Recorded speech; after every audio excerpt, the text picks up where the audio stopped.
Me rastin e 3 dhjetorit të ditës ndërkombëtare të personave me aftësi të kufizuara, Hendikos Gjakova në bashkëpunim me Park Ferran Gjakova dhe me mbështetjen e OSBE-s organizuan një aktivitet ku morën pjesë edhe nxënës nga disa shkolla fillore të qytetit. Fëmijët përmes mbishkrimeve kreative përcollën mesazhe pozitive për përfshirje dhe barazi. Në këtë aktivitet foli drejtoresha e Hendikos Gjakova, Brilanda Ballata, e cila theksoi rëndësinë e ndërgjegjësimit dhe mbështetjes së vazhdueshme për personat me aftësi të kufizuara. Sot po vazhdoj me aktivitetin tjetër kulturor për nder të 3 dhjetorit ditës së personave me aftësi të kufizuar.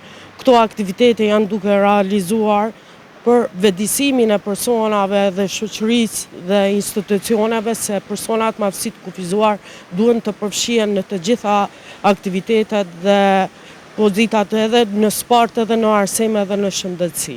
Po ashtu, Stilian Hoda nga Park Ferran Gjakova tregoi për bashkëpunimin dhe qëllimin e kësaj iniciative. Qëllimi kryesor është që mi përfshi, domethënë gjitha shtresat e shoqërisë, përfshi edhe njerëz me aftësi të kufizuara, mi bë pjesë të shoqërisë tonë, që edhe pse jo me asgjat një dorën njëri tjetrit, në çdo ditë. Për këtë aktivitet i cili u mbështet nga komuniteti në këtë ditë të veçantë, kënaqësia ishte edhe për Arlind Avdullahun. Gjithçka ka shkuar në rregull, faleminderit shumë edhe për tyre për gjithë këtë organizim. Sot është dita e Hendikosit ku kemi vrapuar çdo gjë. Faleminderit gjitha shkollave, Yllmërinë së gjitha shkollat tjera pjesëmarrëse.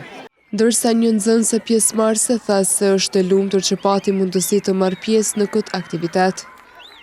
Sot për nder të ditës botërore të njerëzve me aftësi të kufizuarve, si shkollë kemi ardhur për të parë garën e tyre, pa marrë parasysh ndjenjave dhe emocionet që kanë ata në të barabartë me ne. Aktiviteti përfundoi me thirrje që përfshirja dhe mbështetja për personat me aftësi të kufizuara të mbetet përkushtimi i përditshëm i komunitetit.